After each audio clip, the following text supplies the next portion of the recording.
What is up, ladies and gentlemen? Welcome to another episode of Chicken Bone Alley, brought to you by SRI Performance, Stock Car Steel and Aluminum, Draco Springs, Earl Ramey Racing Engines, our buddy Randy Keene with RK Motorsports Consulting at SRI. What's up? I'm David. I'm Sterling. What's up, y'all? I don't even know it. Can't call it. Boy, oh boy. I'm hot still. Playing softball. Yeah. But not even playing softball. Just throwing softball. We've been warming up, been practicing, getting ready for our we're coming out of retirement. Or I am anyway. Coming out of retirement, softball. David's probably plays it since I'm coming up from my rookie year. What are you talking about? well, that's true. There you go. So I'm coming back out Rookie of year, retirement 35. to play some church league softball. So we're gonna try it out, see what happens. Hey, I mean, there's some some pretty big names. I mean, Pretty big names. You better watch that. What's the big names in there? I don't even know, but there's gonna be some But they're big. big. They're big. Hey, I bet there's some. There's probably some. I look. There's probably some college guys over Probably, in Tech or something that's gonna be playing in it and gonna just look at the ball and hit a home run. Okay, well, Just look like Barry Sanders out there. Yeah. Barry, are you doing drugs? exactly. You're just looking at him. Yeah, it's Barry Bonds. I'm sorry, not Barry Sanders. Barry Bonds. Barry Sanders is pretty good too. Oh yeah, for sure. But so we're looking forward to that, man. It's gonna be the only downfall about it is is our revamp year, getting back into softball. It's gonna be during the hardest part of the year, so We kind of couldn't like play like spring ball or fall ball. We're just gonna just break out right up in the middle. Summer ball. Yeah, so but it'll be good though. I'm looking forward to it. I'm ready. I'm excited, man. Regardless if you work out or not, you're gonna burn off some weight regardless. I mean, just you'll definitely be sweat it off. sweating. So yeah, looking forward to that, man. It's gonna be a lot of fun. It's gonna be fun. We had our first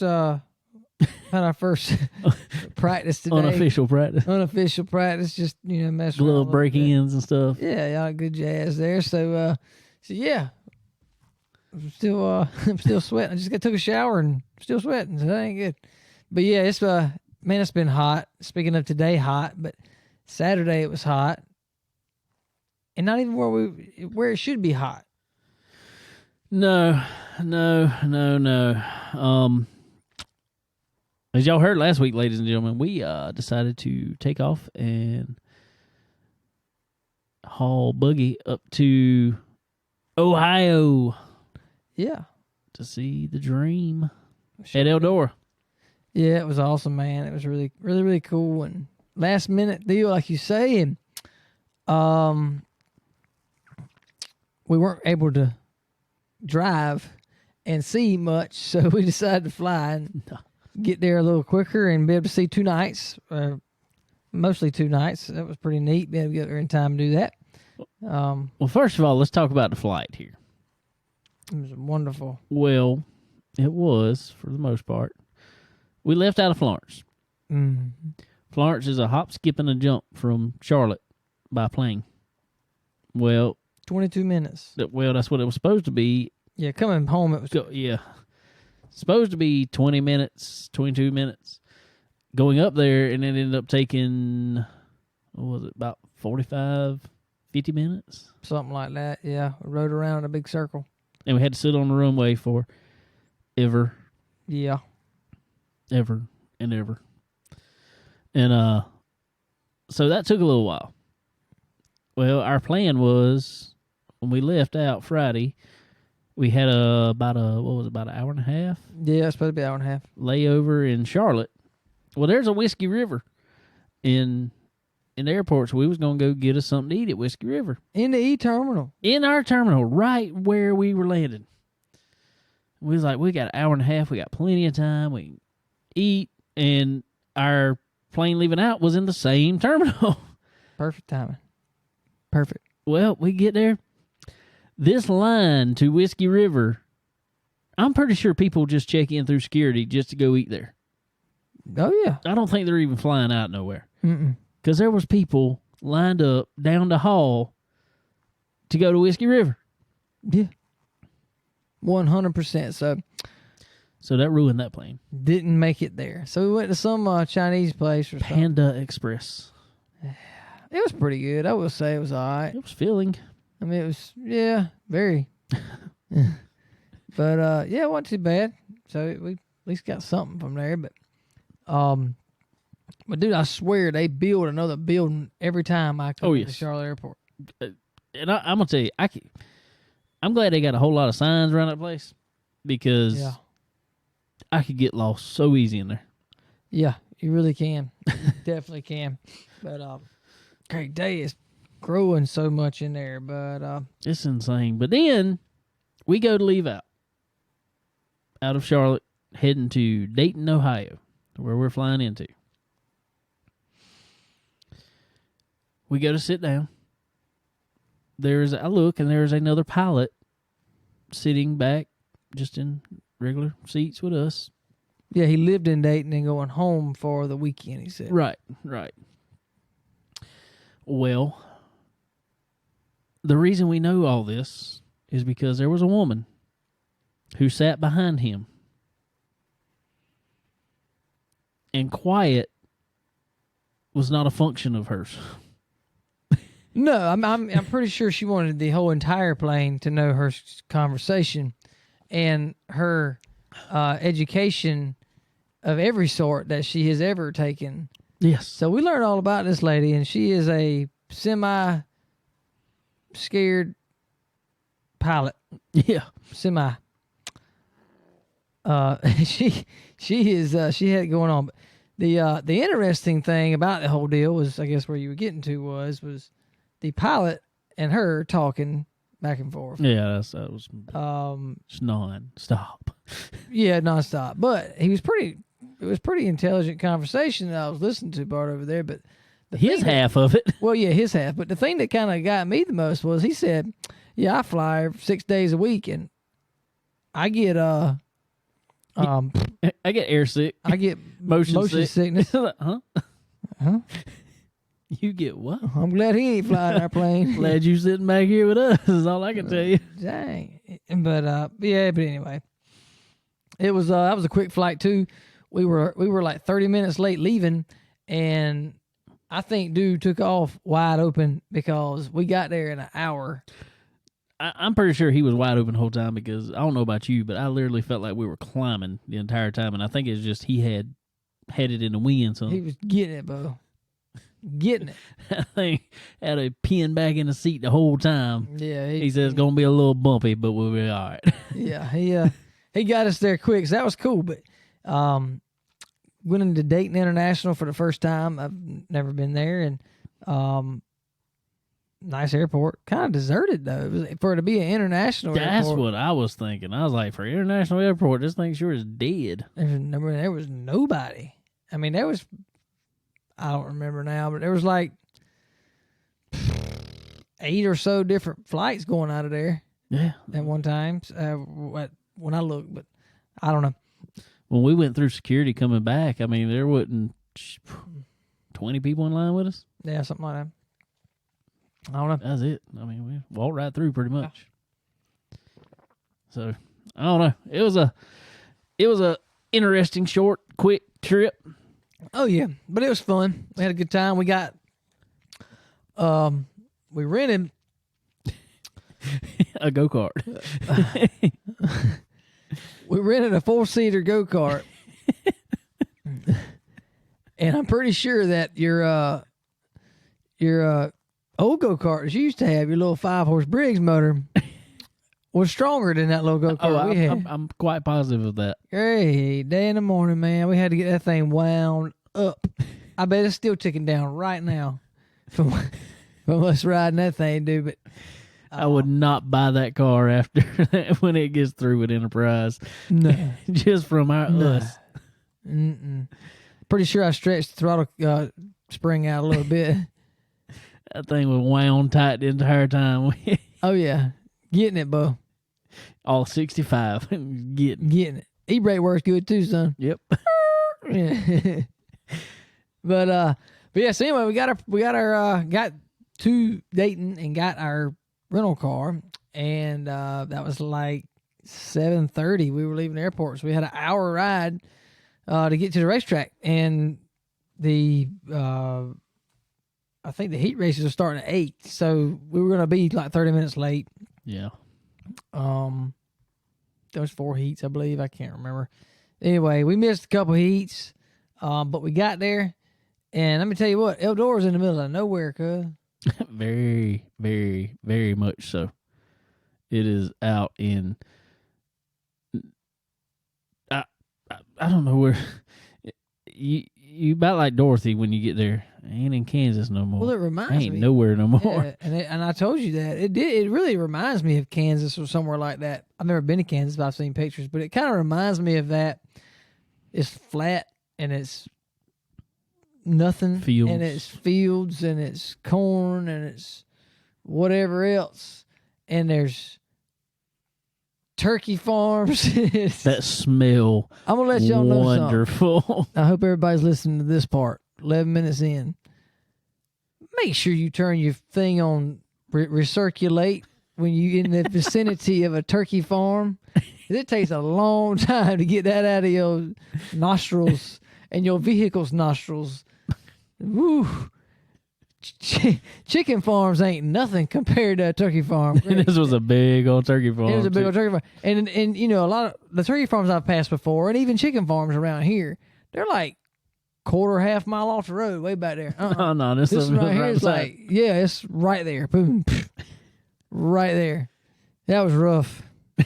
It was, but I'm gonna tell you what, I think they apparently take some of that manure from the turkey farm there and take it down to the racetrack. I'm pretty sure they put it in a tunnel.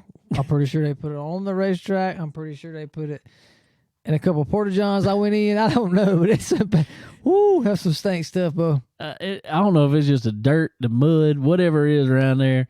Don't get me wrong. I like the Eldora. I would love to go back. I will go back tomorrow if I have the chance. But that is some stinking dirt around there. Yeah. I don't know what it was, but it was good though. It was definitely an experience for sure. The whole weekend. So I'm glad we were able to do it. Unfortunately, it's not something that we can go do every week. Wish we could afford to do that every week, but we kind of picked one a year, and we try to do Florida every year. We may switch that up, maybe save some time with that, but who knows? We'll see. But last year we went to Portsmouth, Ohio, and now this year we used our one and gun or whatever you want to say, and went to Eldora, which is by far the best dirt facility I have ever seen. By far. Yes. Oh yes. Everything they got there, not even counting the track. I mean, we ain't even getting into the racing or the track itself. Just everything that's there. I know everybody always talks about if you haven't been there, you really need to go see what it's about, because they got anything you want around there. They got the boulevard, as they call it down there, with all the T-shirt trailers and everything else at it. And, I mean, they're just, there was probably, 20, 30, 40 maybe trailers? A lot of them. I'll put it that way. There were a lot of trailers selling T-shirts. They were all over the place, yeah, for around sure. there. And then, I mean, stands everywhere. I mean, you got places to sit. You can see the majority of track from most places around outside of the track. We sat in turn one time, and it was hard to see turn 1 and 2. Yeah, you couldn't really see turn 1 and 2, and the wind was blowing. By that time, thank the good Lord that the wind started blowing. I was glad. I am so thankful for wind by that point. But yeah, when we sat down there, the wind was blowing that way, and it was a little rough down there. But yeah, but it's still really cool though. I mean, you can see anywhere in the world, anywhere around the racetrack, you can see. Just sitting where we were, you couldn't really see them up against the wall in 1 and 2. But right, which I imagine was that same way. Probably sitting in 3 and 4. Yeah, I'm sure. So, but I mean, there's anything around there. Like I said, there's T-shirts to buy, there's souvenirs to buy. There's literally, if you want to, there's bars around there. Yeah, there's bars, there's restaurants, there's... And what I will say, and what I will give them as opposed to any other big race that we typically go to, and dirt tracks do a whole lot better at this anyway. We went by the concession stand. I happened to look at the prices. Not bad prices at all. No, I mean, like $2, $3 for a cheeseburger. I mean... That's I mean, completely doable. Definitely good. Definitely really reasonable. And, man, great day. And Joker stayed packed the whole time. Yes. Yes, it did. One thing I will say, before we get too far along or wherever else, and while we're speaking about the concession stands, one thing I say they need. Tony Stewart, if you're listening. Please, and I'm sure he listens every week. Put an air conditioner in the concession stand in the infield, bro. Great Jeez. day, dude.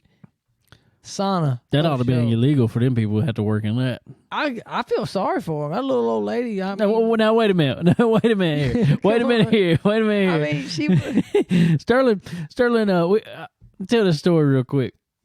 I didn't go through the concession stand the first time. Sterling and Kale actually went through it the first time when we went down there, and they were like, "Man, it's hot. It feels like air conditioning out here." And I'm standing outside, and it is 95 degrees, and I'm like, "There's no air conditioner out here at all." So I'm just like, whatever.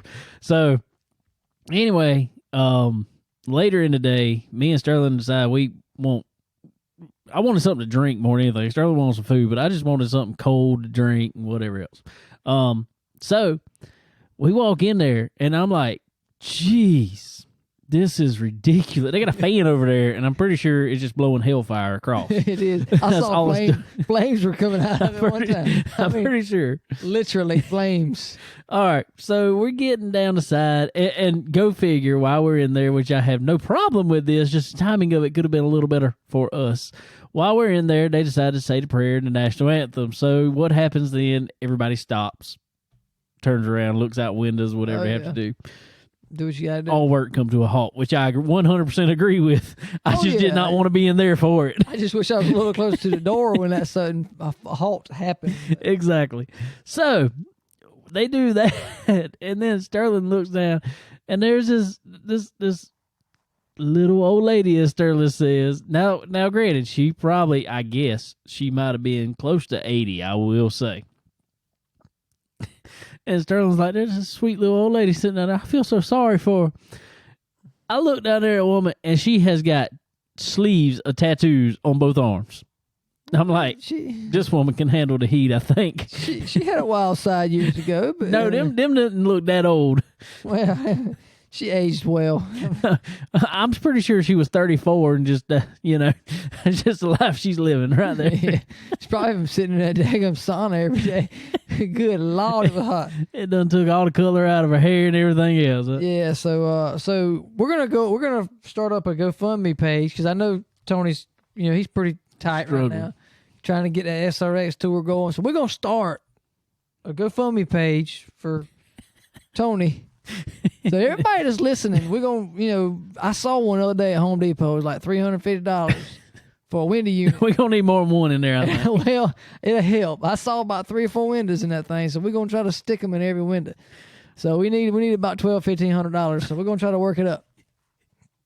Oh, that would be so funny if all of a sudden we see donations coming in for air conditioners. I think we should do it. I think we should start it. I'm pretty sure we should do it. I mean, I guarantee you. I heard plenty of people saying this is absolutely insane. It was. No lie, people. In all honesty, it had to be 115. It was at least 115, 120 degrees. 120 degrees inside there. No lie. Yeah. No, I mean, because I know that because it was 95 outside. And when I walked in there, it felt way worse. Not just a little worse, way worse. Yeah, so we're not trying to be negative Nancy's over here, but I'm just saying. No, we're just trying to help them out. Get some air conditioning in your concession stand in the infield. I know they cooking some burgers and that grill makes a lot of heat, but geez, there's got to be. They figured it out in Waffle House. I promise you, you don't go in McDonald's and it's 927 degrees. No, buddy, they can figure it out. I'm pretty sure. Oh man, it was hot. But I mean, nonetheless, it was good. cheap Food was good. It was Food. wonderful. It was everything was really good, no doubt. Just Good and hot. Good and hot. you had to worry about it getting cold with you. Nah. I walked in. I will say, I walked in this concession stand. Sterling's grabbing food. I grab a water, a Powerade, and a frozen lemonade. Ain't nothing wrong with That that. was all I got. I'm good. I just want something cold. Ain't nothing wrong with that. Good stuff. Hey, you know it's hot when the candy aisle is in the refrigerator. Yeah, they had to. All the candy's in the refrigerator. It'd have been in a puddle in the middle of the floor if not. Right, yeah. But anyway, no, that's all our nagging now. We're done now. I thought it was fun. I mean, it wasn't funny, but it is funny also. Yeah. But all right, let's go to this heat thing though, because it wasn't just hot in that kitchen. Why was it so hot in Ohio? I don't know, but I'm pretty sure it was a record. Golly. Brandon Overton wasn't the only one That was on fire. breaking records and setting stuff on fire. Yeah, for sure. But great day. Well, I saw something earlier in the week with our buddy Derek. He ran, what was that, Wednesday night. And that was up in Michigan, and it was hot up there. It was some kind of a heat wave or whatever. Yeah, so it was crazy heat wave coming through. Yeah, so I guess humidity. Come on down to Ohio, because I really was not expecting. And you know, I talked with Dave before we left, before we packed up. I said, "Well, you going?" Because normally you go to the racetrack, you wear jeans, because it's nasty and whatever. He said, "I'm thinking about probably gonna wear jeans and boots." I was like, "Dude, I don't know if I'm doing it. It's gonna be hot." I looked at the thing, and it said, when I looked at it, it said like 85. Yeah. So like it's gonna be kind of warm. Not 95. With a heat index of 125. It did not say that on my weather app. It didn't. No. So fortunately, we didn't wear some jeans. Thank the Lord. But great day. It was hot, and I have never thought that Ohio got that hot. I just really did. And I just want to tell you, you look really hot in that black T-shirt, and I don't mean in a good way. Yeah. I mean, not T-shirt, that black shirt. Cause our Chicken Bone Alley shirt, we had about 13 people tell us, "You look so hot in that shirt." I don't know why ours looked any. Everybody out there is wearing black T-shirts almost. Everybody. I saw one dude with a hoodie somehow or another. He's wearing a black hoodie. Yeah. What? But everybody comes to us. "Hey, y'all hot?" They felt the need to come to us and say, "It's just y'all look so hot in those shirts." I mean, I appreciate it. I mean, you know, I'll sign you, baby, whatever. But Sometimes what my wife said too. You get a star. You did good. You did good. See, Kayla, he did good. I make sure he's paying attention. He's behaving himself anywhere we go. Yeah. Oh, Lord. Anyway, so we get to the racetrack on Friday after all this stuff, and we're back to Friday. What? Where? I'm confused now. Overton won everything then. There it is. Boom. So we're done now. Greg Satterley won something too. He did. He really did. Man, that was pretty cool. Overton, I don't even remember what he won Wednesday night. This was before we got here, but he won Wednesday night. He won the 27th edition of the Dream on Thursday night. He went, I can't remember what 4 for 5. Yeah, every race he ran. Every race he ran except for He the finished heat second. race on Saturday. He finished second Finished to Kyle second to Larson. Kyle Larson. And then he won everything else. Yep. Let's get into all that racing a little bit later, though. I want to do something a little bit local first, since we're going into racing. Got a buddy of ours. Let's jump into this real quick, and we'll get back into all the Eldora action. Got a buddy of ours, run some over at Sumter Speedway here local. Let's go talk to him real fast. Ladies and gentlemen, on the line now, we got a buddy of ours that runs some street stocks, pure stock, whatever you want to call them. We'll talk to him about it here in just a second. Blake Roark, what's going on, man? You doing all right today? Yes, sir. Yes, sir. How about yourself? I ain't gonna complain, buddy. We chilling out on a hot Monday afternoon. Ain't that the truth? What you up to today? Not much, man. At the race shop, probably fixing to take it on in. Just getting some stuff finished up on the car, getting it ready for Saturday to hopefully make it 3 in a row. There you go. There you go. Well, good deal, man. Well, we get in all these good races here shortly, but I want to go back a little farther than these races, man. Where did you let's go back and tell us where you got your start racing at. Well, man, whether you believe it or not, I actually started racing about a year and a half, almost 2 years ago. There you go. And everybody, all of my friends with race with, and help me and this, that, and the other. Every person, I mean, they grew up racing go-karts and starting out at an early age. I'm a late bloomer, as I like to call it. There you go. How old are you? 25. 25. And what class is it you run over? I know normally do you run at Sumter? Yeah, no, most of the time, yeah. I've raced out of town at Screven a couple of times and whatnot. And I raced over there actually with the street stocks, but I run stock V8 at Sumter. Okay, good deal. That's a fun little class, man. I like that class a lot. Yeah, man, it's not as expensive as the most, and it's fun, man. It's fun. Well, what I like about it, first the expense part of it, but beyond that is competitive. I mean, because there's only so much you can do to it, it makes it really competitive. Oh yeah, and I mean, racing against guys I've been doing this about 2 years, man, and I'm racing against guys like Tara Holloway, Walter Anderson, Ronnie Anderson, Tim McKenzie. These guys have been racing 20, 25 years. I mean, they've got the whole driving thing to a T. Oh yeah. Well, tell us about your car a little bit. Well, I mean, it's a pretty good piece. We ended up buying it out of a track in Georgia, and it's a Camaro. It's a strut car. It's just a 82 to 92. They made these cars, and it's a pretty good, solid car. But we got it, and it was actually a Thunder Bomber car. It switched hands, I do believe, out of Lancaster, and then went to Georgia at some point. But we got it, and actually only paid like $4,000 for it, whether you believe it or not. And got it race ready, and it was a Thunder Bomber car, so we had to take some stuff out, put some more legal stuff in it, and actually run my class at Sumter to stock V8. There you go. Because the rules for the stock V8, they got to be like stock frame rail cars and whatnot. So we had to be specific when we bought this car. We couldn't just go buy one of those expensive jig built cars that people run in street stock. I know exactly what you mean there. Well, man, I'm gonna tell you something, man. I told you this last week over at the track that I hinted around to it anyway. Man, I'm gonna tell you, your car and I asked you who hung the body on it, because to me that's one of the best looking hung bodies on a car out there. That thing looks good, man. I like it. I appreciate it. That thing's awesome. Yeah, it's a 5-star body, man. You can buy the whole set online, man. I think it's $1,000 or $1,500, and it's shipped right to your front door, and they give you all the attachments to hang it with. And I mean, it's done. We did it in a day. Dang. Well, y'all did it right. That's for sure. Yeah, that thing looks good. Man. It's got the plastic fenders on it. You can take a beating, though. It can take a beating. I'll give it that. So how do you know this, Blake? I just well, people tend to overdrive the corner and run into the side of you when you're set in the corner coming out. Okay, it's everybody else. Okay, as long as it was everybody else, it's all right. Yeah, it's always their fault. It's never my fault. Oh, good deal. Well, cool, man. Well, I know you've obviously you've won here the last couple of weeks, but before that, how long did it take you to get your first win in the car?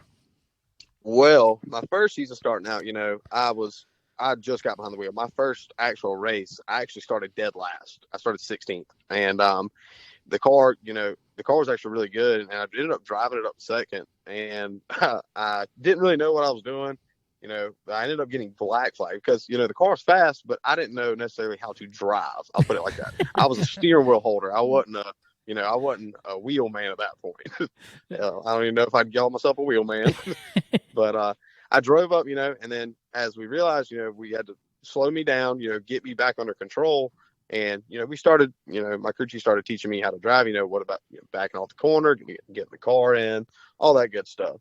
Well, we started out racing. My first season, it was just learning the ropes, learn how to drive, learn how to do everything, learn how to work on the cars, Second year come around, and man, I thought I was about ready to throw in the towel, and I was only basically a year in. Blew a motor, blew a transmission. Man, it was one thing after the next. I only ran like 5 dirt races last year out of Sumter, and this season rolled around, and I mean, man, I can't thank God enough for how good it's been, man. I mean, we got a fast car, I'm doing a lot better, I mean, I'm leading in points right now at Sumter. Got 2 wins in a row. And I've got a total of 3 wins on the season. And without my family, my friends, and my sponsors, man, I can't thank them enough. There you go. That's what it's all about. Well, I'm throwing this out here. I think I already said it to you, but you told me after that first win, man, it was just the season. Then all of a sudden things got a little tough there and stuff. I'm just saying, I come over there the other week. We threw a sticker on that car. I told you it was at least good for a 10th and a half a lap, man. Oh, yeah. And that's at least 2 tenths faster, man. I think got some horsepower on that sticker. I'm just saying, I'm not saying, but I'm just saying the Chicken Bone Alley sticker is 2 for 2 on there. It really is. Can I have a couple more of them? Actually, no, you gave me a stack. There you go. Them all over the car. Just put them everywhere. T-Day to put some on his car, too. Oh, man. Oh, I will. Maybe he can pick up a 10th or 2, too. Oh, all right. Let's go back to last week over there. Your second win of the season over there. Man, it was we were hanging out in the trailer. We didn't know if the race was going to actually happen. Oh, man, you talking about the 2021 Mud Bowl, I'm assuming. Yes. Tell us about it. That was fun. That's right. We got out there, and I mean, that's the thing. I'll give that to Sumter Speedway, man. They are the only track around here that, they don't want to cancel because, number one, the racers want to race, but they make their money off of the fans, and if there's no fans, they don't make money. And for them dealing with us to, in the weather, the conditions, and Mother Nature just absolutely pouring it down on us the past 2 weeks, for them to actually stay open, let us get our races in, they're troopers. That's all I can say. I mean, every other track was closing down left and right. And for them to actually work with us, man, that's impressive in my book, man. It was, and they definitely made the best of it because they were having mud sliding contest and belly flop contest. I did the foot race, man. Yeah, you did the foot race, didn't you? How'd you do in the foot race, Blake? I don't really want to talk about losing too much, but I didn't finish last. I finished second to last. Okay, let's get that straight. You should have stuck a Chicken Bone Alley sticker on your chest. You'd been faster. Oh man, I'd be like Usain Bolt out on that front straightaway. Nothing, man. Didn't have no traction. I need to prep my racing shoes. Put some tire prep beside them on the side of them. I'm gonna tell you what. So many people was getting into it out there because I didn't go up there and watch it, but I just saw people walking back through the pits. They were hiney in it. They were running. I was like, dude, I can't get any traction. Maybe in high school, if I was like $130 again, I could probably do it. But right now, I ain't running in a while, so I'm a little upset. Oh man, well, cool deal. Well, tell us about the race that night. Well, man, we actually we went out to go run, and we had to roll the track in, but once it finally somewhat it was probably really honestly doing nothing to roll the track in. There was no help in this track at this point. But we got out there, and I started P3, and we went green. And, man, from about that first flag, I drove in the corner. First place car in front of me, he pushed up out the groove. It was so wet, man. You had to back up the corner a whole lot. I got in, rode behind Chucky in the 01 car, man. He's a heck of a wheel man himself. And I followed him for about a lap or two, and, man, I ripped off. I had 40 tear-offs on my helmet, and I know good and well I ripped off at least 25 or 30 in about 2 or 3 laps. And I was like, I got to get from behind him or I'm not going to be able to finish this race.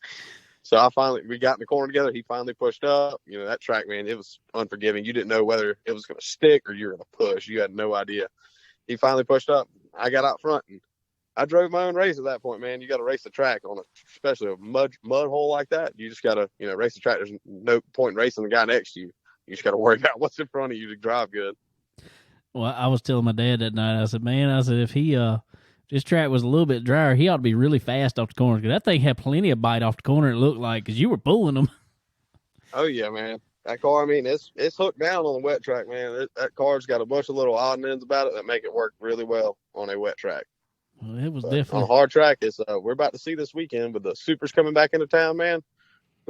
Hopefully we can make it 3 in a row, but Lord willing, the creek don't rise, man. We got some good racers coming out, so hopefully we can try our best. Good deal. Well, you turned it around and made it 2 in a row this week. Tell us about this week.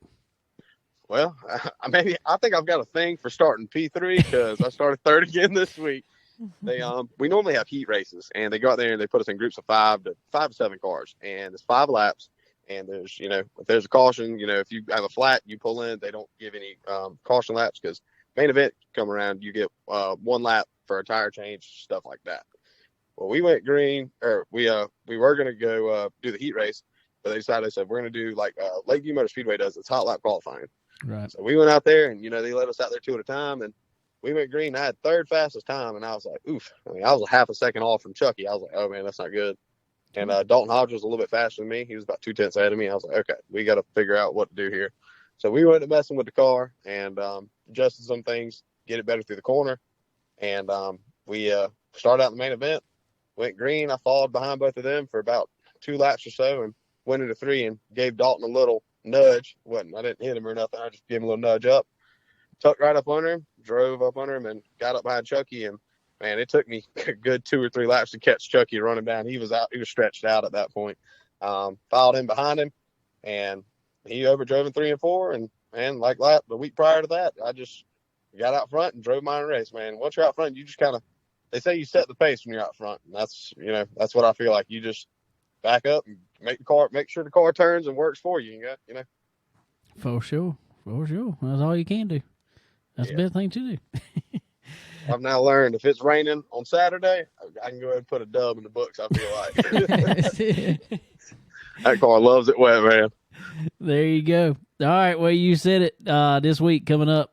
Back with the Ultimate Super Late Models. Y'all be a supporting class for that race. I know you. Well, like you just said, I know the track. If good Lord willing, we don't get any rain again. Maybe not for maybe for you. You might want it to rain. I don't know. Yeah, I'm gonna do a little rain dance. Is what they're saying right now. Yeah, but with a harder track, what you expecting out of it? Well, how are you approaching it? Well, normally, when a track hardens over, that's the thing. Sumter's a small track. I think it's 3/8 of a mile right at it. And with a track like Sumter, man, you're fighting over a groove. It's not, 4 wide racetrack. Small track, maybe 2 groove at most. And you've got to race these guys. These guys that you're racing against, you're not, NASCAR, barely touching somebody. You got to, people lean on you, and you got to drive your race, and you got to be a little aggressive at this track.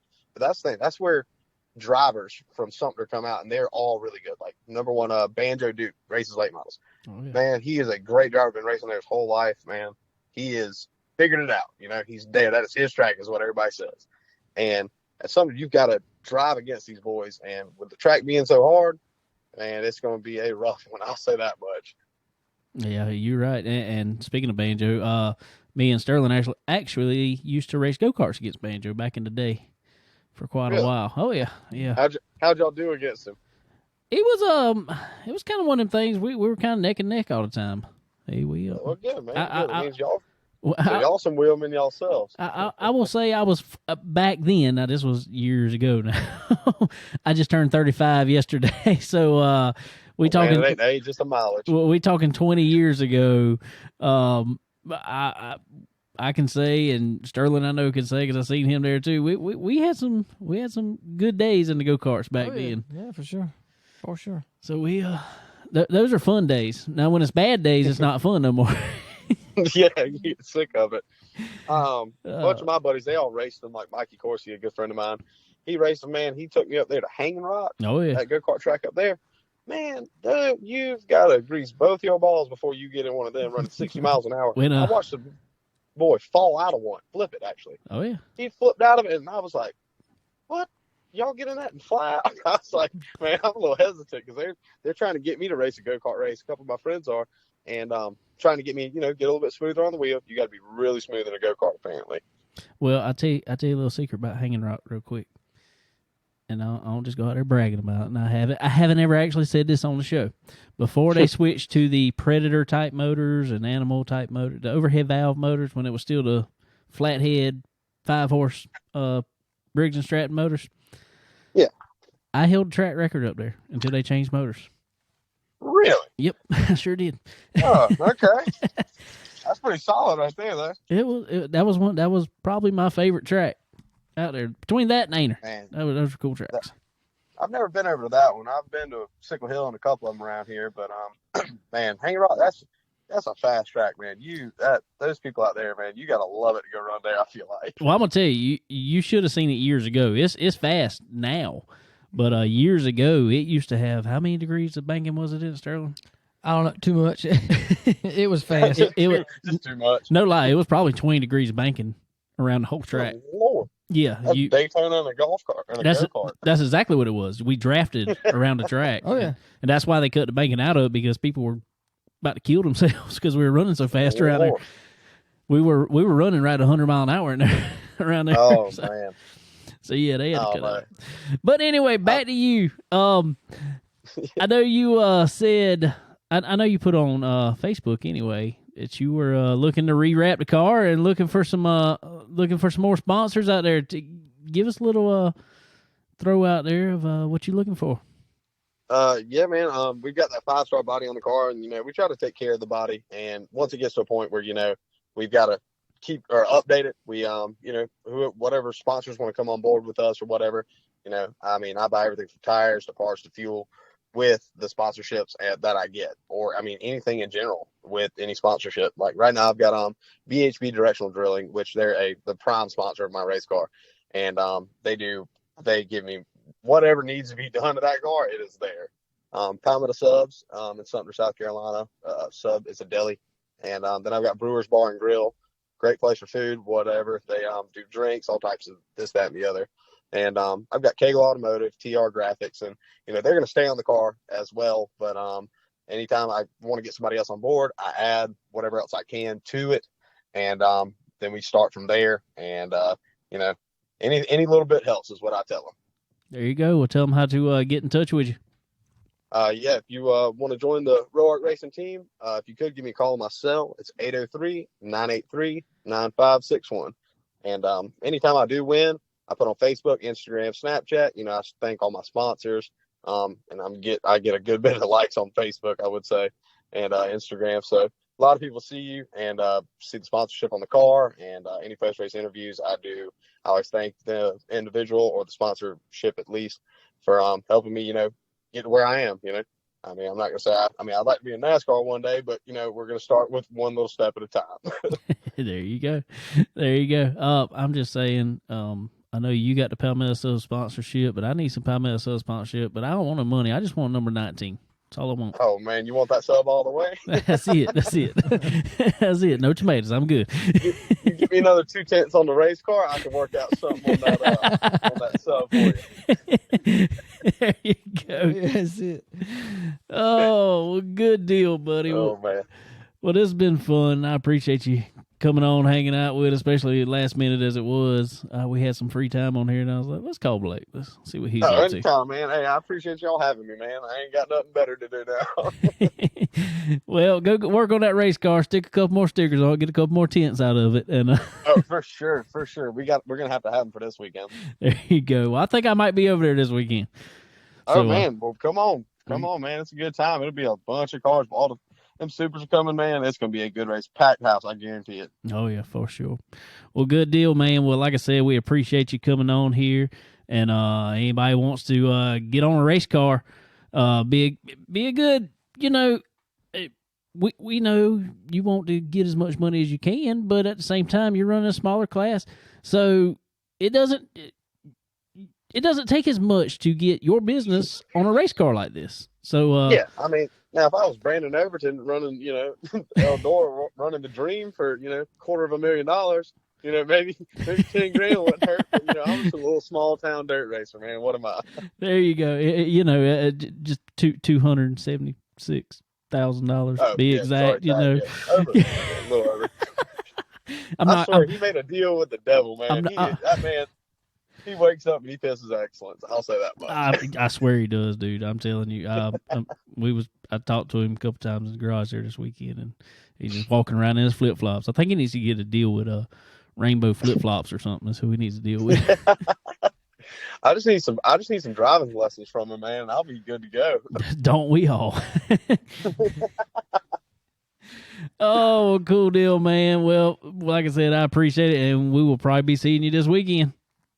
All righty, man. Mr. David, I appreciate it. And Sterling, nice to meet you, bud. And it was a pleasure talking to y'all. Yeah, man. We appreciate you coming on, and I hope we get over there too and check you out, bud. All righty. Sounds like a plan. Hopefully see y'all this weekend. All right, man. Oh, Blake Roark there. He's a cool guy. Yeah, he sounds like it, man. He fit right into the show pretty good there. Yeah. He's a good one to have on there. Good times. They have a lot of fun at the track too. I was looking at pictures after his win, and they have a friend. She's a police officer. She had him bent over the car with handcuffs. It was all kind of funny. It was really funny. It was great. So hopefully he can go get the third one in a row here this weekend. And hopefully we can watch him do it, maybe. Yeah, for sure. For sure, man. So, but anyway, all right. Well, back to some more Eldora talk. All right, let's go into the racing. When we got there on Friday night, I think they're about done with the with the heat races and going into the B's. Is that right? Close. I think so. Yeah. Yeah, pretty sure you're right. All right, I'm gonna spill a little bit of beans here, and I am not doing this in a bad way. It's just it is racing. It is both sides of it because y'all seen what kind of weekend Brandon Overton had. I'm gonna talk about our little buddy for a second here, Trent Ivy. We got there, and when we walked around the track, we walked through the tunnel, walked into the infield, come around the corner, saw Chris Ferguson stand there, talked to him for just a couple minutes. And he ran good all weekend, and I mean, it was kind of, in all honesty, he was kind of mid-pack most of the week. I really think they changed setup on that car because he ended up really good Saturday night. We'll talk about that here in a minute. But going to the complete other side of it, Trent Ivy went up there for the first time he's ever run Eldora. And I'm not picking on him at all. Do not take it that way. Please do not, because I'm just quoting our conversation pretty much. And I hated it for him because I know he wants to do so good, and he's got potential to do so good, and he's got equipment to do it. He's just got to hit it. And it's not that he was that far off. That's the funny thing of it. But anyway, walked up to Trent's car. He's sitting in the car, don't have his helmet on, not cranked up or anything yet. I look at him, I said, "Man, how's it going?" He said, "This ain't no dream up here, man. This is a nightmare. I'm ready to go home."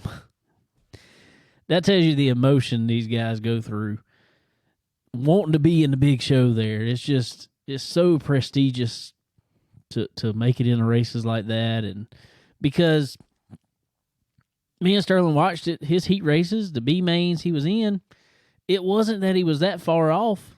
It's just if you don't start up front, everybody's so good and so close.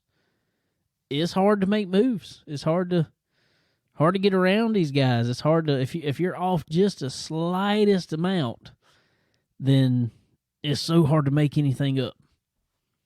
Yeah, for sure it is, and man, it's you go to a clash race or even a World of Outlaw race around here. And there's 30, 40 cars show up, whatever. I mean, that's still good competition, don't get me wrong. But, dude, it's like another... And, I mean, Trent and everybody else, they've all raced together. I mean, all the guys that were there raced together before. But, I don't know, it's just... Eldora just puts, to me, it just puts off a different intimidation, kind of, to me. There's so many cars there. All of them are freaking good. It's so fast. It's so fast paced, the whole everything, dude.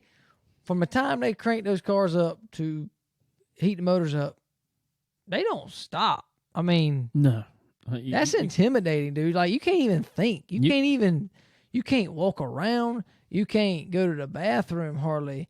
By the time you start hot laps, you can't do it. Them boys could almost just stay sitting in their cars. Yeah. I mean, it's insane, bro. And you don't know where you're going. And you got this over here, and you got people go over here. And oof, that's a lot different than going and running Friendship. I mean, that's a lot. Way different. That's intimidating. So, it's a lot going on there. You got to have your stuff together to go do that. Now, like you said, Trent, when he moved up to the top and could run consistently and not get run over and blocked. Old Boone Briggs Constantly. was giving Trent the devil in the B main. Yeah, I don't know what Boone was trying to. I typically like Boone Briggs. Don't get me wrong, I really do. But I don't know what he was trying to accomplish. I don't know either. Sliding the man every lap for what reason I don't know. Not for 8th, 9th position, No. whatever. I mean, just Jesus. But I don't know, man. I mean, we spoke with Michael Brown, and I can't remember who he was. He said, don't remember, but he said somebody had been coming there for Lord knows how many years before they got. Oh, that was Dale McDowell. Okay. Dale McDowell, and he's won. As good as he raced there 4 years before he made it into even a prelim night. Right. So, that kind of makes you feel a little better. And I mean, and even Michael Brown, coming there, that was intimidating. And they made it a little further than Trent did, but nothing to hang your head about, man. You just got to go and do those. You got to go experience those races and be a part of them to get that kind of edge off for the next year, I think. Well, that's my thing about it is, say Trent, Michael Brown, neither one of them guys ever been up there. Ross Bales, I don't know if Ross ever run up there before. I think he had, but anyway, regardless. That's the thing about it is, them guys are kind of down a little bit because you go there and you're not making it and everything. Well, guess what? There were 73 cars that entered that race. That's 73 probably of the best cars in the U.S. that was in that race, or races anyway. There are thousands of cars that didn't even think they had enough to compare to you to even come there. Right. Oh, absolutely. So, like you said, nothing to hang your head about at all. Oh, no, not at all. Not at all. You got to learn there. That's what everybody has to do there. They got to learn. Yeah, there's a lot. That's kind of what I was getting to, I guess, is there's a lot more that comes with going to Eldora and driving that track. Oh, yeah. It's just the environment is intimidating. That's what I take off of it. Not the track. Maybe the track may not be. It may be no different than Sumter. I'm just saying. Whatever. It's just intimidating. Just the whole environment, the whole surrounding. It's just, woof.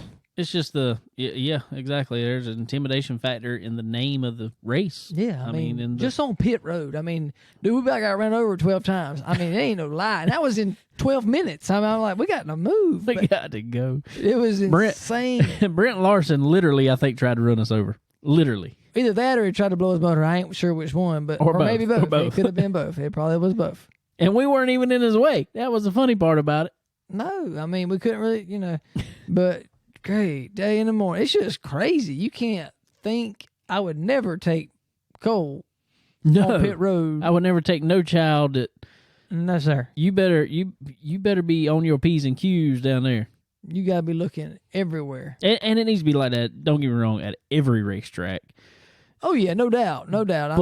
But I will say Lakeview, for instance, there's a whole lot more room to walk around down there than there is even at Eldora in the infield, which is crazy to think about. Which, they don't put as many big haulers. There were 70-something haulers. Exactly. But it was crazy. I will say it was crazy. So, just the whole thing. And, Trent being parked right there on the front straightaway, right there on pit road. You can't think. You just can't. No. That's kind of my deal. Is I'm sitting there thinking this, and I'm saying this because I was thinking this there. Standing there beside the car, looking at the car, working on tires or looking at brake, whatever you do, you can't think. You can't hear. You can't see. You can't nothing. I'd have much rather been parked over like where Max Blair and then we're over in like turn 3. Yep. That'd have been ideal. Because where Trent and Chris Ferguson, who else was up there? Greg Satterley. They were parked front stretch towards turn 1. Mm-hmm. And that is where cars line up constantly. And they were literally lining them up on the nose of the car sitting in the trailer. Sure were. And it's like, I mean, you can't walk around the car. You can't talk to your crew. I mean, because, it's, whew. Just intimidating. You better get your head right going there. Exactly. You got to have your stuff together. You better be in tune with your star player, as it no says. doubt. No doubt. So, with all that being said, Trent, I'm proud of you, bud. You and your team, y'all did great for going and participating, and you ain't got nothing to hang your head about there. Thank you for having us come hang out with you for a little while. I know it, regardless, I know it's hard to tell yourself that and think that, but nothing to hang your head about. I know you weren't in the best of moods there for most of the weekend. I wouldn't be either. I agree. I totally would not be at all either. So, but you got to have those so you can have the good ones. So don't give up. Keep coming back, and you'll get where you want to be. But I just want to say I appreciate in our year and a half of doing this right here now, we had a sticker on a car racing at Eldora. Yes, sir. Yes, sir. And racing in the dream. I mean, going for the dream, and that's pretty cool to me. Yeah, no doubt. I'm sure he is. So, yeah, we definitely appreciate that. But so going to probably the more popular topic at hand. Well, there's a few of them actually. Let's go with Larson first. Larson was there his first time at Eldora in a late model. He's won everything else at Eldora. Mm-hmm. But now he went there in a late model. He looked good. I mean, don't get me wrong, he looked good.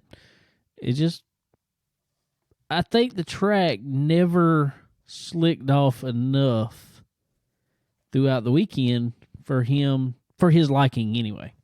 That's when Larson really shines. When a track slicks off big time, his talent really shows at that point.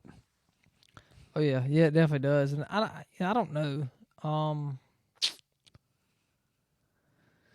It's hard to say, but yeah, I think you're right. I mean, watching the 100-lap race, and I was kind of thinking, we watched the his feature on Friday night. Towards the end of the race, he was by far the fastest car out there. Oh yes, I mean, he was faster than Overton. With 7.65 so laps to go, he was the fastest thing out there and was catching Bloomquist like crazy for fourth. Didn't catch him, but so I really thought they were kind of just working for trying to figure out long run speed. And Saturday night, I kind of really felt like that was the case. And it never really happened, and it just never really came in. But he went out there and outrun Overton in the heat and won his heat, and I was kind of like, all right, well, they figured something out. And, yeah, I don't know. And they gonna go back. Well, what I was thinking was, all right, they got something figured out for the heat race for short run. They know what they used last night was gonna be good long run speed. Right. Let's put that back in the car. Well, see, the thing that I don't understand, the thing that I can't really speak about because I don't know, but let's just say, for instance, Overton. They all know. Well, I mean, Roman, whoever else knows too, but they know good and well they're going out in heat number 1. From heat 1 to that A feature for 100 laps, that track is not going to be anywhere in the same vicinity of what Nowhere it's like. Close. So, I don't know. What? How do you base it off of that? I don't know. I don't know how you do that. I don't know how you can convert or prepare a car to run a heat that early and go run the feature, and have to say. But as far as Domain goes, he just never really the car never really fired off. And I mean, after 5-6 laps after a restart, it would start picking back up and pick up, but it would kind of level off. I mean, it just never yeah, really. he just couldn't never really go anywhere. Don't get me wrong, he made it in the feature and finished 5th or 6th, six, whatever.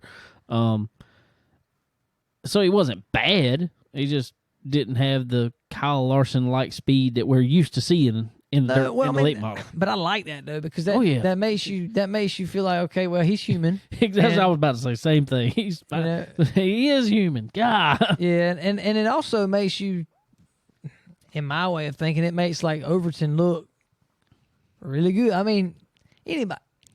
I think I heard Chris Ferguson say it at Bristol. You know, man, we went out there and beat. You know, we went out there and beat Kyle Busch. We went out there and beat Kyle Larson. You want to know what I think? What do you think? Just look at it. Kyle Larson has went out in a late model and run up front almost every time he's run a late model and won many of those, except for Portsmouth at the Dirt Track World Championship. At Bristol, he ran. Where did he end up running? I don't remember. I can't remember now. All right. And now at Eldora. What do those 3 tracks have in common?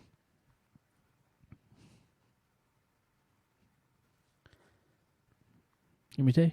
Yeah, please do. I can't remember. We were there. Oh, yeah. Yeah. Maybe he needs a chicken bone alley sticker on his car. Dadgummit, I know I should have stuck one on back there somewhere. Stick it inside, up under so nobody even sees it. Just stick it in there. Dadgummit. We're going to try that next time. I just think it's funny. I mean, it's not funny, but it is odd. We're going to try that next time. It's odd to me that every track that we go to and he's there, he doesn't run near as good. I know it. But you know what? It's cool. I love it. I love the atmosphere. I love what he does. He goes up to his trailer and he sells T-shirts and he takes your money and he, you know, it's just he literally was running the cash register at his own trailer. Yeah, that's the other awesome. That is freaking awesome. And I mean, dude, NASCAR quit screwing up everybody else and let them be normal people like him. I promise you'll have a whole lot better outcome and you'll sell a lot more crap. For sure. Well, something else that came out today actually. What I thought was pretty cool. This is jumping ahead a little bit, but I want to say this now that we're on the subject. Kyle Larson ran the Dream Saturday night. I guess he stayed there probably. Anyway, jumped on a flight Sunday morning to Texas. Goes and runs the All-Star race. Wins the $1 million. Monday morning. No, I'm sorry. Sunday night, I think it was. Or maybe Monday morning. I can't remember. Anyway, he is sitting on a bus going to the airport to get on a commercial flight, sitting with everybody in the crowd because Jamie Little took a picture of it. Just sitting there, chilling like he's normal folk, because he mostly is. He is. And he gets on a commercial flight, flies back to Ohio to go run Sprint Week. It's insane, but I don't care if you are a Kyle Larson fan at all. You don't have to like him, don't have to care for him whatsoever. You have to respect a guy that just has a drive and a passion like that and keeps himself pretty daggone humble. Oh, no doubt. I don't know how you do it. I don't at all know how you do it, but he does a pretty daggone good job of it. And, man, dude, ever since the beginning of last year, he is, I can't explain it. I don't know. I mean, how many races has he run since then? 300? I don't know. A lot. It's just crazy. It is unbelievable. But it's really cool being around and seeing him. You know, just seeing how he just how he carries himself at the racetrack. I pay attention to stuff like that and how he thinks and how I think he's, you know, just what he's thinking about and how he prepares himself. And how he's so daggum calm and like there's no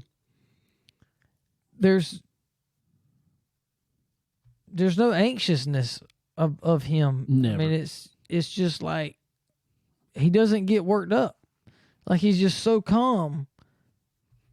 And no matter what he's doing, whether he's cutting his fingernails or about to jump in a daggum 410 sprint car, it does not matter. He's like the same chill. Well, wherever it was, I knew that fool was chill whenever, I can't remember, it was last year, he was running a sprint car somewhere, and they were turning 10-second laps around there. Mm-hmm. And he says in the interview, he ended up turning track record, which was like a 9.98 something, whatever it was. Anyway, he makes track record. But in his interview afterwards, talking about the track record, he said, well, as I was coming around the track, I looked up at the board, and I knew I was close. I just needed a little bit more. I'm like, yeah, how do you... You're turning a 9-second lap. When did you have time to look up at any board? I don't get it. I don't get it. I really don't. But I think his mind moves in slow motion. I swear it does. It's got to. I don't know. But, you know, and it's not just Kyle. You know, there's tons of them out there like that. Plenty good. He's just the biggest one in the spotlight right now. He is, and he's just easy to talk about, I guess, because other people want to hear us talk about him. But there is a lot of other good drivers out there. Plenty more we saw this weekend. But it's just crazy seeing the drive and seeing the. It's just I don't know.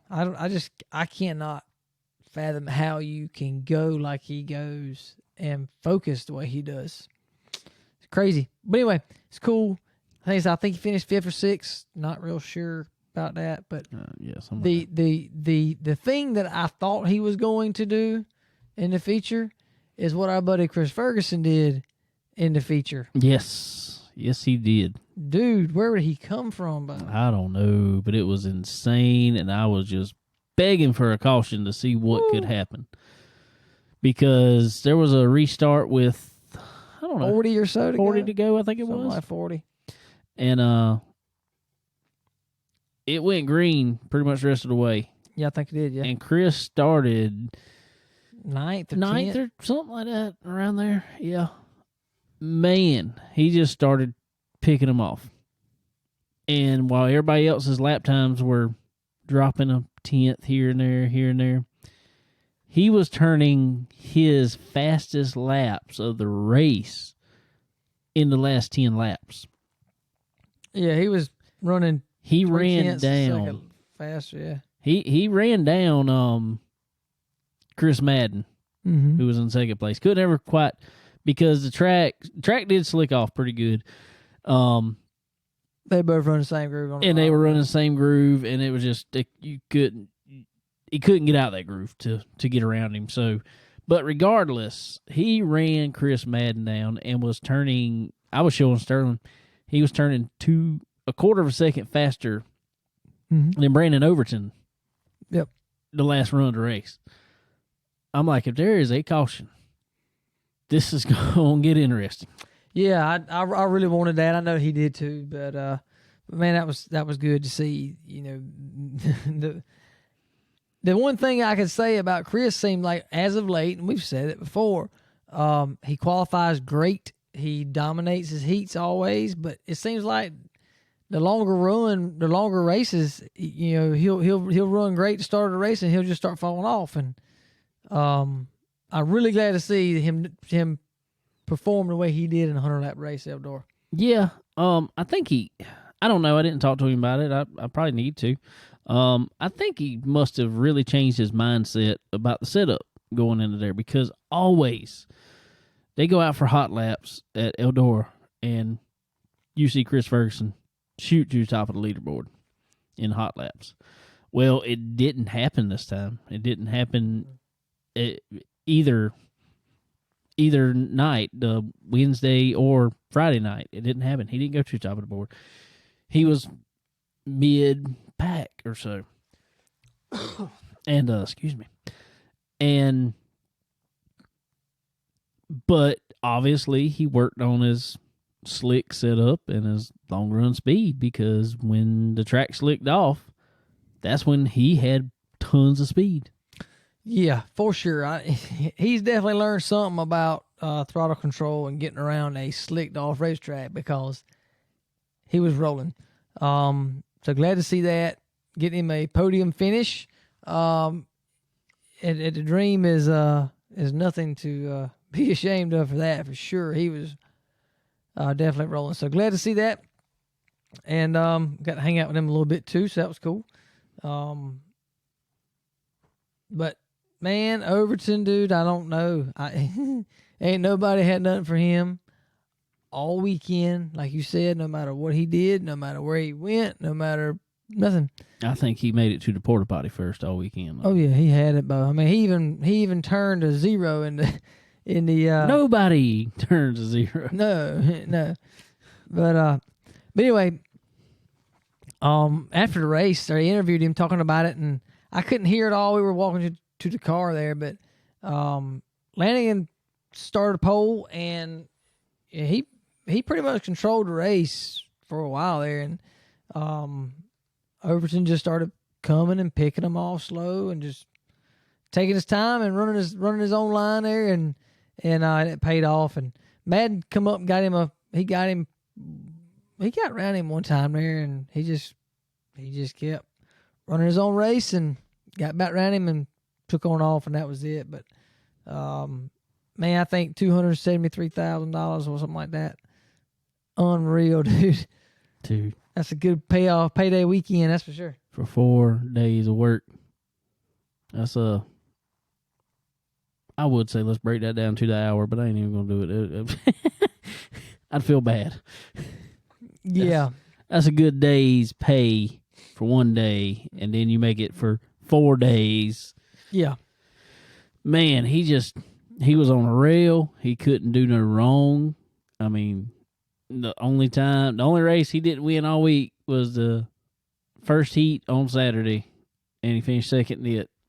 So you literally run 5 separate races. I mean, we'll count the heat races as races. You run 5 separate races all weekend long. I think is what it was. What did he run? Heat. Mm-hmm. Yeah. Okay.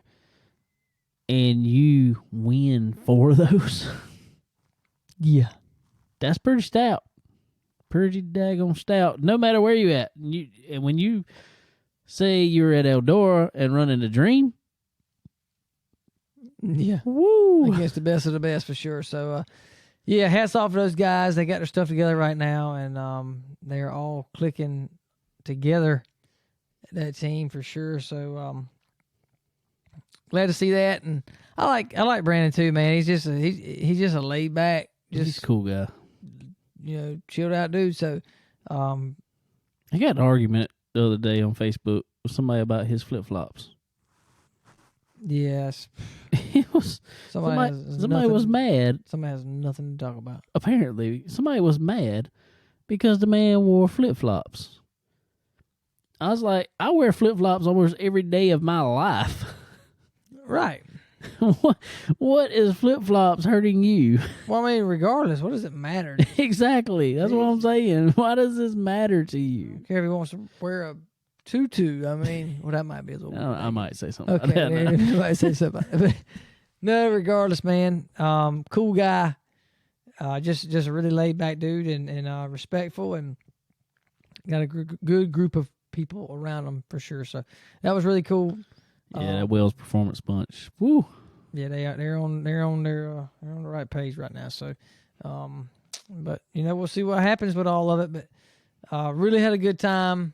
It was a quick weekend there, but glad we went. Glad we experienced Eldora and the Dream, and man, we just checked another one off for sure. But everybody always told us there when they wouldn't tell us we looked really hot in our shirts. Not in a good way. When they wouldn't tell us that, they were telling us that the world 100, always bigger. Why? The Dream pays more. I think it's just more prestigious, I guess. It was the first one. I mean, it came before the Dream. The 50th and the 51st, I think, is coming up later this year. So the 51st, then the 50th. Right. which is weird. The 50th will be on Saturday, whenever this year. But yes, I don't know if that's what it is. I'm not sure, but maybe somebody can answer that for us just listening. I just want to know why it's bigger than the Dream. When the Dream's paying $120,000, Yeah, the Dream pays more. $126,000, $127,000 now, and the World's paying what, $50,000?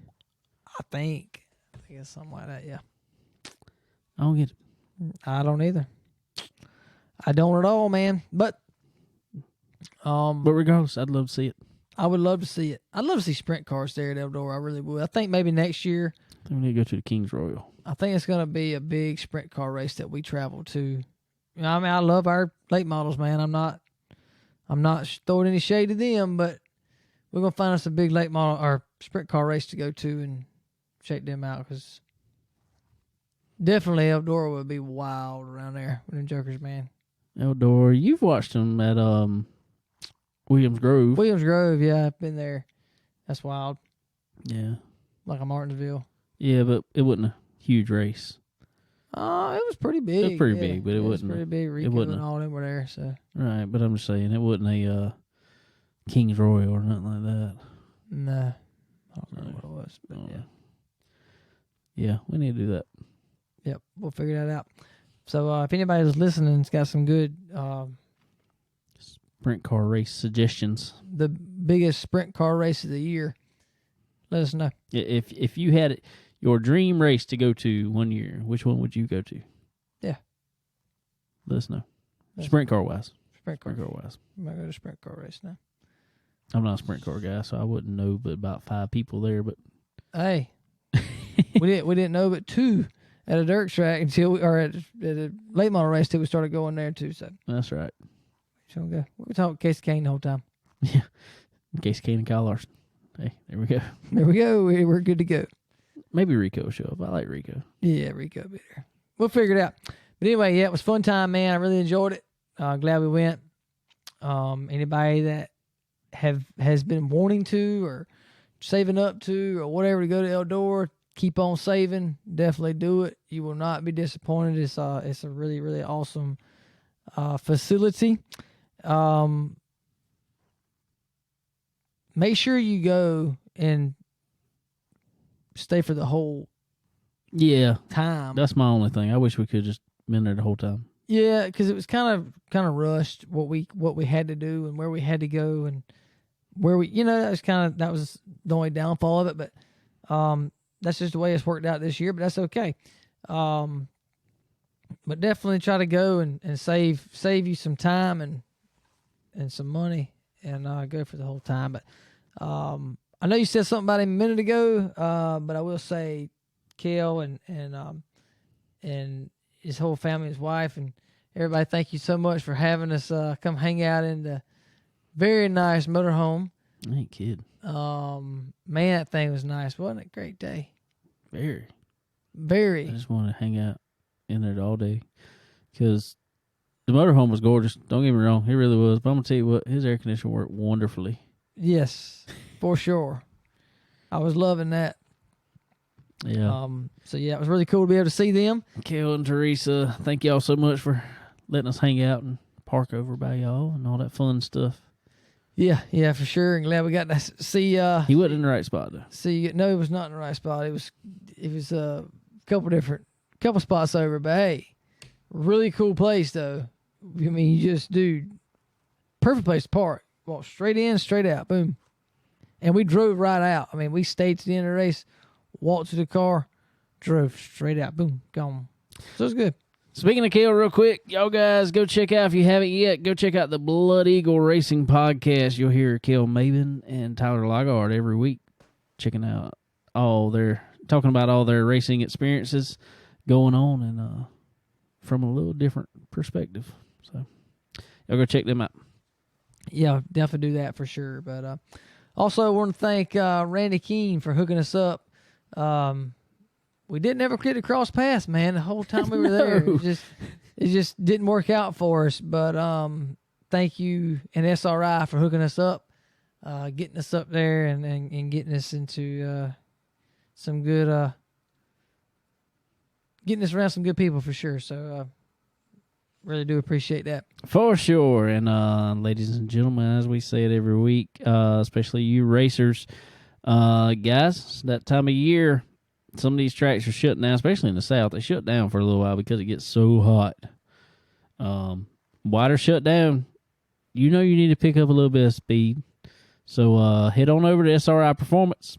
Go check them out. They can hook you up with whatever you need, make your car a little bit faster, because that's what we all want. They got all the parts, products to make it happen. If you're ordering online, be sure to go to sriperformance.com. And at checkout, be sure to use promo code CBONE10.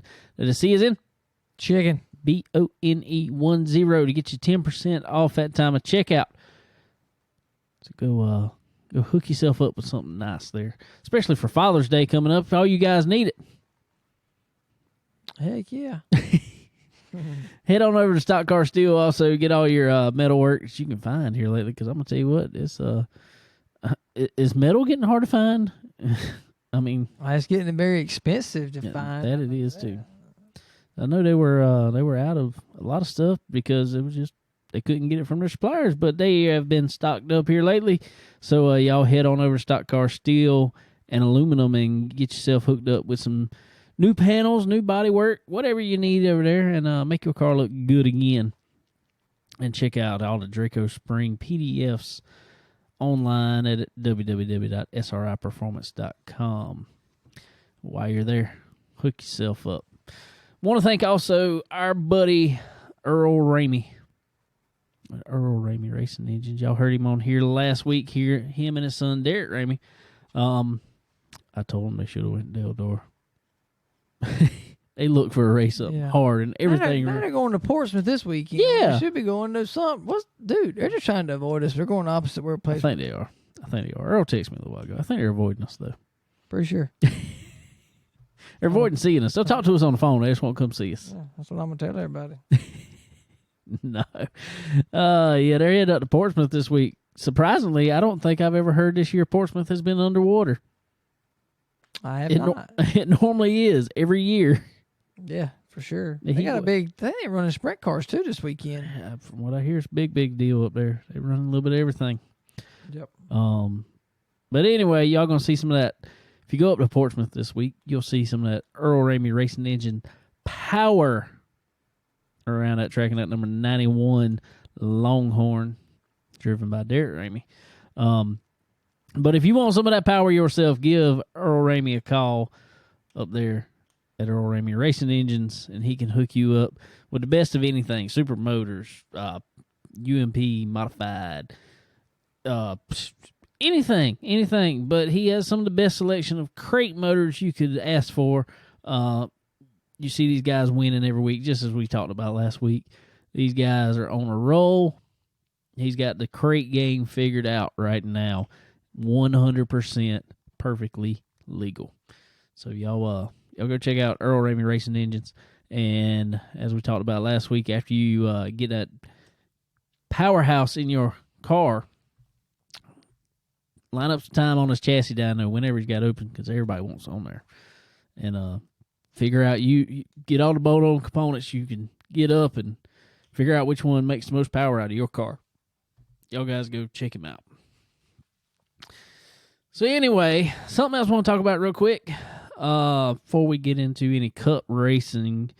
We talked about just a minute ago, or just a little while ago, touched on it. Our buddy Derek Griffith was up at New Berlin Raceway in Michigan last week for the Money in the Bank. Brought it home in second place. Had to do some I ain't gonna say beating and banging, but he did some rooting and gouging a little bit. Mm-hmm. They were doing it to him, so I mean it was all fair. That's right. Do what you got to do. All fair game. Do what you got to do. He didn't wreck nobody spun nobody, nothing like that. Some of them boys didn't want to give up spots. Sometimes you got to make them give up that spot. Yeah, that's right. But we are proud of Derek bringing it home in second place up there at the Money in the Bank.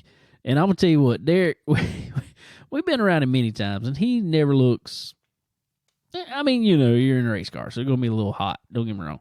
but he never looks just wore out and winded or sweating a ton when he gets out of the car. But I'm gonna tell you what, when he got out of that car last week, I was watching it on Track Pass. When he got out of there, he was about as red as the nose on his car, and he looked like he looked like he was, you know, like the people were telling us that we looked uncomfortably hot in our black shirts. That's how he looked. He was warm, man. I'm telling you. So glad to see him having an awesome run, as he typically does everywhere. So, yeah, for sure. Sweet. All right, on to Texas real quick for the All-Star race. I'm going to go ahead and throw this out there. I don't even know what you've thought about it because we haven't talked about this, surprisingly, because normally we talk about everything before we even get on the show. I think, I'm going to give my opinion out there. I think it is a real sad day in the sport of auto racing when you have to invert the field 7 times or whatever it was just to possibly have a good on-track quality race. Is it my turn? Sure. I completely agree with that. I don't know, dude. It's just like they're trying too hard. Sometimes you try too hard, you don't get what you want, you know? Well, I somewhat think they kind of achieved it. It changed leaders a lot. It put people up front. Well, I think that's what they were trying to do. They were trying to kind of rotate the field around and let everybody lead a little. What I speak of when I say try too hard to get what you want, you don't get it. I mean fans. Well, yeah, exactly. They're trying too hard to try and turn heads and make things exciting for the fans. It's aggravating, in my opinion. If I'm the driver, if I'm the crew chief, I'm aggravated. Oh yes, it's ridiculous because we saw it pretty much every single restart. Whoever, I'm not going to say restart on the pole. I'm going to say whoever restarted and got the lead out of 2. Yeah. Took off. Led the rest of the whole stage. Let me tell you something I thought was funny real fast. And it happened with one we've been talking about on here, Kyle Larson. And he said at the end of the race, he was like, man, we were falling back and I thought we were in trouble. Bullcrap. I'm going to call BS on it. I listened to him. I'm going to call BS on it because I'm going to tell you what I think happened. I think this was a plan to begin with. They went out, won the first stage. Everybody knew the invert was going to be between 10 and 12. I mean, that was just pretty much a given. Mm-hmm. It ended up being 12. So that put him in 12th place. All right. He knew he had 2 options at that point. Get up, race hard, race really hard, try to get back up front. Mm-hmm. But coming the 3rd stage, there was going to be a complete field invert. Mm-hmm. So why not fall farther than halfway back? Right. And get put back up front. I agree. I mean, it didn't, I don't know. It didn't sound like that in listening to him, but that could have been their whole plan from the get-go, you know, before they ever started a race, which I could completely understand and agree with. Oh, yeah, I understand it. But he said listening to him that in traffic, aero-wise, he got so tight, I mean, he just couldn't do nothing with it. It was just plowing. 1 and 2, plowing. In traffic. Now, I don't know. But he was fast. I mean, you could tell he was fast behind people, but where I don't know. Some of them you could see. Brad Keselowski behind somebody. I mean, he was strolling, Bo, but I mean, oh yeah, you couldn't do nothing when you get to him. No, once somebody cleared you and got out in front of you, you can't do anything. Yeah, you couldn't. Especially if the person that you're trying to pass is running the top, running the whatever it is. Right. PJ1. Yeah. The only option you had was to hit them. Yeah. If you want to get around. You're not going to go to the bottom and pass them. No. Because your momentum's shot. All they got to do at that point is pin you down and you're done. You're done. So, I don't know, Bo. It's just doing what Kyle did at that last restart for that 10 to go, he had to do that. He knew that because typically whoever was leading out of 2 led that whole stage. Well, he was still down 3 and 4 doing that, so he knew he had to get something done pretty quick there. But I think they owed it to Bristol to put the All-Star race back there again. Because last year they couldn't hardly have anybody there to watch it. Now, in saying that, they probably couldn't do it at Bristol because they probably still getting dirt off that place. Probably. It looked kind of orange from the airplane yesterday. Yeah. Just saying. Yeah, for sure. But in saying that, what I am saying is get the All-Star race off a 1.5 mile track. Well, dude, when you try that hard to stage a race to make it somewhat exciting, you are staging a race. You're trying your best to move people where you think they need to be moved to make it exciting. Well, these sponsors are begging for TV time. That's what they're trying to do. Oh, it's like, ugh. It just really wasn't a whole lot to it. No, wasn't exciting. It wouldn't. I didn't see. I'm glad Kyle won, but there was nothing to it. The last restart was probably the most exciting of the whole ride. I could have definitely took a nap and watched the last 10 laps. Yeah, good. And been perfectly good. That's pretty much what I did. Hey, there's nothing wrong with that. But yeah, it wasn't that great for me. But cool for Kyle. Yeah, very cool. It's awesome. You play the hand you got dealt, so yeah, they're playing it the best. So hats off to them. I'm just talking about NASCAR in general. I'm just trying to end on a good note, I guess you'd say. But hats off to them and hats off to Hendrick. I even heard listening to Brad, and I'm gonna say something about Fox too. Dude, what happened? They had to cut everything short to go to a daggum soccer game. Is that what it was? Because the last race that you're gonna be on Fox, and just cut it off. And you literally don't even interview the winner in Victory Lane. Interview him on the racetrack, and it's on FS1 at that. Yeah, and interview Brad Keselowski, and we're gone.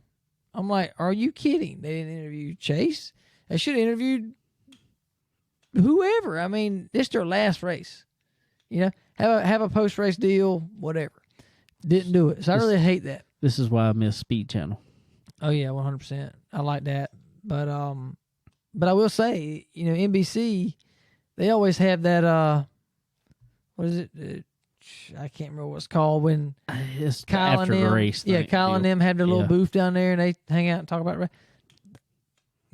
I don't know. They might need to Fox used to have that. Pay attention. Fox is the one or Speed, I think, is the one that started that. Yeah, which turned into Fox. Well, something got to change there because that was crappy. I was kind of wanting to hear what some of them had to say, but they didn't really do, because normally they do this kind of big sign off thing for the year for Fox and all this stuff. They do a whole lot. And just kind of gone. We'll see you We'll see you next year. Soccer, maybe. Jeff Gordon. I don't even think Jeff Gordon's going back. I don't think so either. I don't blame him. But I'd go to Hendrick full time major too. Still too. But yeah. Anyway, Brad, the only one they talked to, he just said, he just can't figure it out. The speed that they have is unreal. He said their horsepower is insane, and you can see it going down straightaway. Brad be with them coming out the corner, and all of a sudden they just pull them to half. I don't think 4 it's, car lengths. I don't think it's horsepower. I think it's something to do with error they figured out. It's insane. Well, it could be. It could be figured out a way to trim it out to get more speed down the straightaway. But I think there's some horsepower there too, because just like I said, just that way they were pulling them down the straightaways. Yeah, he could come out the corner on their bumper, and every one of the Hendrick cars would just pull him 2 car lengths at least down the straightaway. Yeah. Well. So it could be some aero too. Aero would make it look like that too. Oh yeah, but there's a lot there. They have got something definitely figured out. The Stewart Haas cars are lost. They don't have anything figured out. They are lost, bud. The only thing they could win was a Eric Almirola won the one of the segments of the whatever it's called, open. The last the last segment of the Open when He wanted all the good cars were out. he wanted to scramble Yeah, as it would be as it would be at Eldora. He wanted to scramble. Yeah.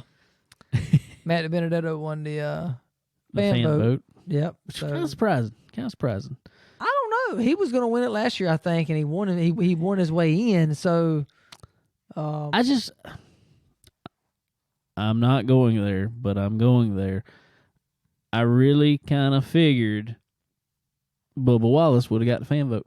oh no, his little clique fans. They've been gone a long time ago because Think so? they were all gung ho. Buy my T-shirt. I'm gonna go stand on, watch the race, and that ended about a week after Daytona. In my opinion, they're gone now. Yeah, that's history.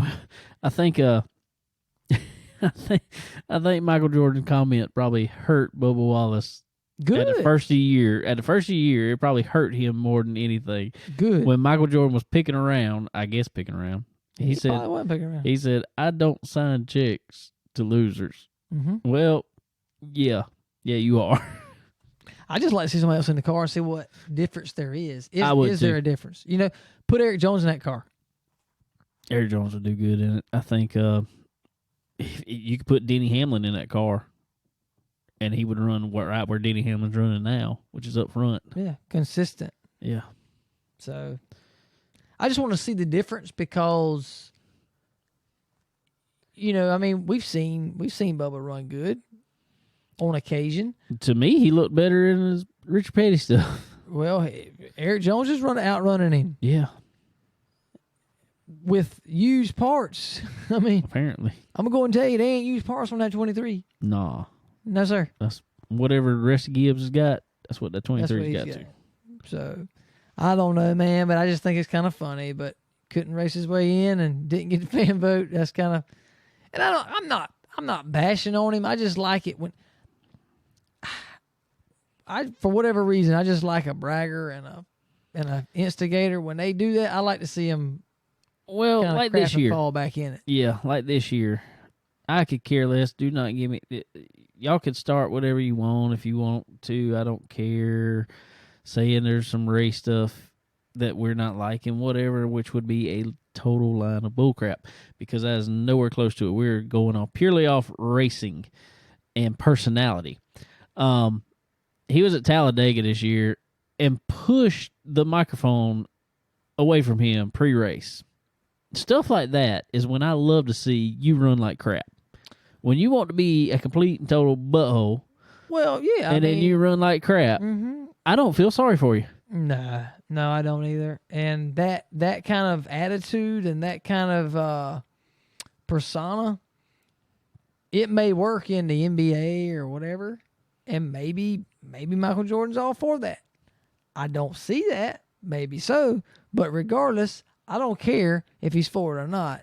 It ain't gonna work in the Cup Series. Well, it ain't gonna work. He could want the LeBron James of the Cup Series, but the problem is you got to put up stats like LeBron James. Oh, you definitely do. But regardless, Kyle Busch kind of already took that role, and it didn't get him anywhere. No, not for a long time. And it still doesn't work for him whenever when he throws his tantrums, as everybody's always called it. When all of a sudden that happens, I've always said, dude, it goes way backwards for him. I have, and it does. And I've said it. If you can't get right with your star player, you ain't nobody around you gonna be right. That's right. Your team is not gonna be right, and I don't think he's right with it. I think he's just trying his best to act and be this person that he's not. I think Bubba Wallace is a good guy. I do too. I think he's a real good guy. I just think he's trying his best to be somebody he's not. Yeah. Go be Bubba Wallace and get right with yourself, and you're going to see better results. Yep. Period. Yep. The end. Yep. I agree. So he went home early. Sorry, Bubba. Hate it for you. Well, kind of. At least McDonald's. Not really. So you got some Mickey D's. Well, Ross Chastain was making a McDonald's show Look up good. everywhere. He was everywhere. and Ryan Newman helped him show up from a side view for a little bit there. He did. He but, pushed him hard into one. But I'm going to tell you what Ross Chastain did. He somehow did not hit a wall. I don't know how he didn't. Because Newman had him all jacked up. Oh, he pushed him in there deep. But yeah, Ross has been performing pretty good here lately, dude. I mean, I know some of it's been road course stuff and it's another, but they've kind of been doing a little bit better. So he's good. I like Ross Chastain. There's just something about that. But, yeah, it ain't Ganassi Ross. ride. It's Ganassi. Yes, something wrong there. And I can't put my finger on it because supposedly that is Hendrick 2.0, essentially. Yeah. Maybe it's just leadership, you know. It could be. I don't know. It goes a long ways, but I don't know, dude. There's so many things here and there and yonder dude, a simple sticker will give you a tenth and a half. So, I mean, it's proven. What are they doing there to get, you know what I mean? Like, good Lord. That's Have we a lot. seen some stickers? It wouldn't hurt. Tenth and a half in the Cup Series go a long, long way. That's like a straightaway, bro. It's a lot. Oh, good stuff. Yeah, but anyway, it was good. Kind of going back to Nashville this weekend. First time in a long time. Be cool. I hate it's not short track, but at least it's Nashville. Something different. Concrete, 1.5 miles. Yeah, it'll be a little bit different. They'll probably put 3 gallons of PJ1 on. I don't know. I don't know what they'll do. We'll see. Hey, I hope it's gonna be good. My thing is, there's a reason they went away from that track. Yeah. Which there was a reason they went away from North Wilkesboro also, but it just wasn't a good reason they went away from North Wilkesboro. Well, I think they had the fan capability at Nashville, so I don't think that's the same reason they left North Wilkesboro. Exactly. Some good news coming in for North Wilkesboro, though. They supposedly putting up to like $10 million in that track. Mm-hmm. So might be something coming on there. Who knows? Well, I promise you, they ain't putting $10 million in it to go back and run a late model race here and there. Not doing that. Nah. They doing it for other things. They want NASCAR. They may still do some late model racing, but it's they should. There's a lot of NASCAR tracks that I think should do some late model racing. Yeah. They just don't want to do it because it makes the Cup cars look frowned upon because the late models outrun them all day long. Exactly. I think Bristol needs to run almost monthly. I wish late model show. Why don't they? What is the? I don't know. I think Martinsville needs to run like monthly late model show. One race. We need to go to that race one day. That 300 lapper. That'd be cool. Josh Berry could win it. Yeah.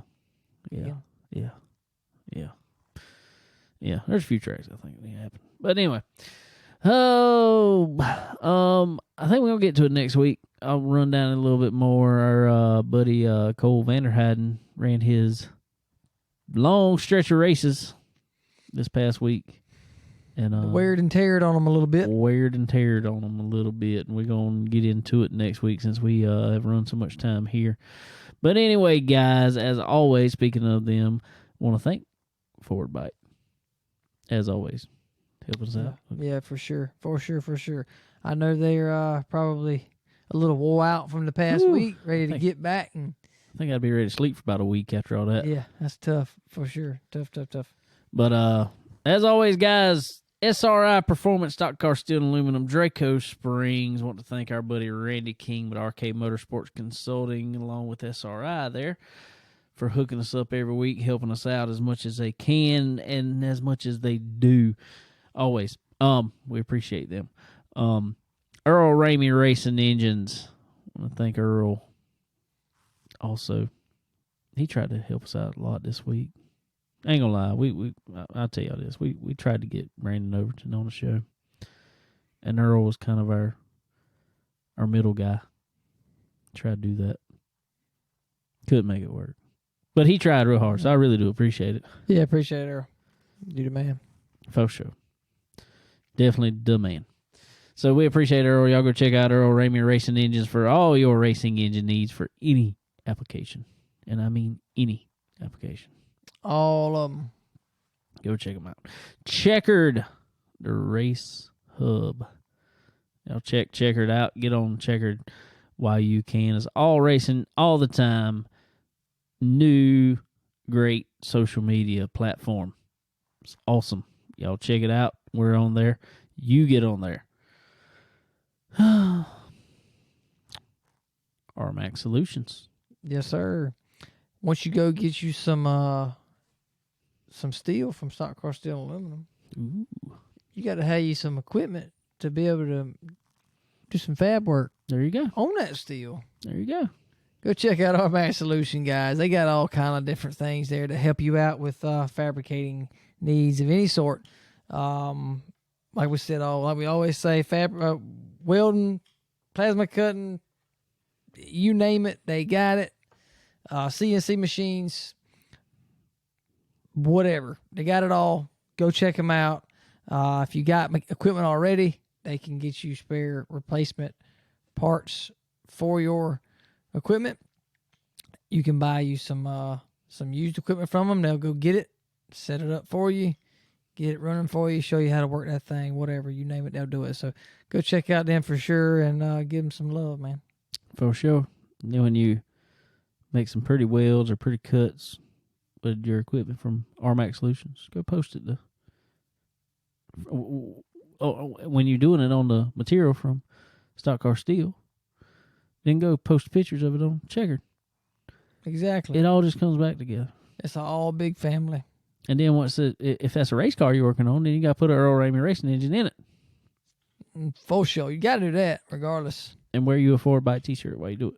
Yep. And you send us that picture of all that. We'll make that our new profile picture. That'll be it. Got a lot to do, though, so get on it, people. Oh, guys, we appreciate y'all hanging out with us this week. It's been a fun one. We had fun this week, and I hope y'all did too. And hopefully we will see y'all at a racetrack soon. And I think I am out. Later.